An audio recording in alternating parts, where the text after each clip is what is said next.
B20 menjadi salah satu forum utama dalam penyelenggaraan presidensi G20 Indonesia di tahun ini.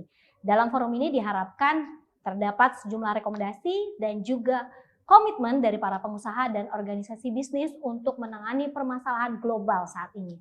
Lantas apa saja output yang dapat diharapkan dari forum B20 Summit? Saya akan membahasnya dengan Chairman of B20 Summit, Ibu Shinta Kamdani. Bu Shinta, let's start the first question. There are many well-known speakers at the B20 Summit this year. So what will be the criteria for them to be the main speaker in this summit? No, basically, this summit represents a diversity of many speakers from different backgrounds. Of course, they are well-known global leaders, whether that's government or business or even from civil society. So, actually, this is a forum in which we really engage with many different stakeholders. So even though this is a business forum, we've seen the perspective from many people from different backgrounds. So if you said criteria, is more that people who can share their perspectives on the main issues that actually B20 is presenting. Okay. How big is the role of B20 in pushing the issue about equality and woman empowerment? Well, as you know, one of the three of our breakthrough policies comes from the inclusion side, which is including MSME, women, and other vulnerable groups. So women empowerment is a big highlight issue in our presidency this year. We have a special action council called the Women in Business, and this is why we drive the issues of women entrepreneurship, gender equality in the workplace, safe environment, women. So I think women leadership are very much apparent, and I think having to have equal participation women is also crucial important. So yes, the answer is women empowerment is a very big part of the issues that we are presenting in our presidency. There are also another main topic in this B20 summit, including the energy transition and also the one purpose for Indonesia to be one of the country with net zero emission in 2060.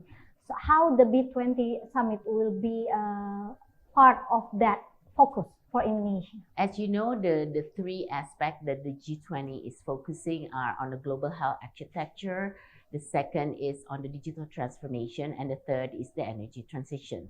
So we are very much aligning with what the G20 focus are. And I think on the energy transition specifically, we are coming out with policy recommendation that's related to not just energy transition, but also just an affordable transition. We have a task force called the Energy Sustainable and Climate. We have another task force called Finance and Infrastructure. And these issues are presented there, including we discuss about innovative financing, climate financing, and blended finance. So I think energy transition is definitely also one on the forefront of our discussion in the B20. We have also legacies. So this year is not just about the policy, but we also have legacy program, which is outcome that are more ongoing, that long-lasting beyond Indonesia presidency. So in the women's side, we have the OGW, the One Global Women Empowerment. On the energy transition side, we also have what we call the Carbon Center Market of Excellence. And I think the Carbon Center of Excellence is also providing a knowledge hub and practice hub for businesses who are really looking into understanding more about the carbon market, about carbon credit, and so forth. And this is something that we really drive through a commitment from also different companies from different countries. So this year we are putting it into the policy recommendation, policy actions, and also the legacy. Okay, so there is three main focus for the presidency G20 this year, right? B20 is the main forum, part of the G20. which sector that, according from your perspective, will be the one that will be implemented soon in the near future? You mean in the three? Yeah, I think all three. So all our legacy involve all three. So we have like I mentioned, the Caliber Center of Excellence. We have the OGV. We also have the Wiki program for the MSME, but we also have the one-shot program for healthcare. So actually, all three issues are prioritized in our presidency this year. As the conclusion, Bu Shinta, what will be the main output from this B20 summit? The main output on the process in the past has always been the policy recommendation. So it's a process where the task forces there and have outcome in terms of the policy that we submitted to our G20 government. Tomorrow we'll have a communique already, so we have a consensus in terms of the policy that's being put forward. But we have about 25 policy recommendations and 68 policy actions, and it's all driven through the KPI as well, because we wanted to ensure that this policy can actually be implemented. So we have KPI, we have targets, and also it's aligning with the SDG. But like I mentioned, the legacy is also the outcome of the B20 this year.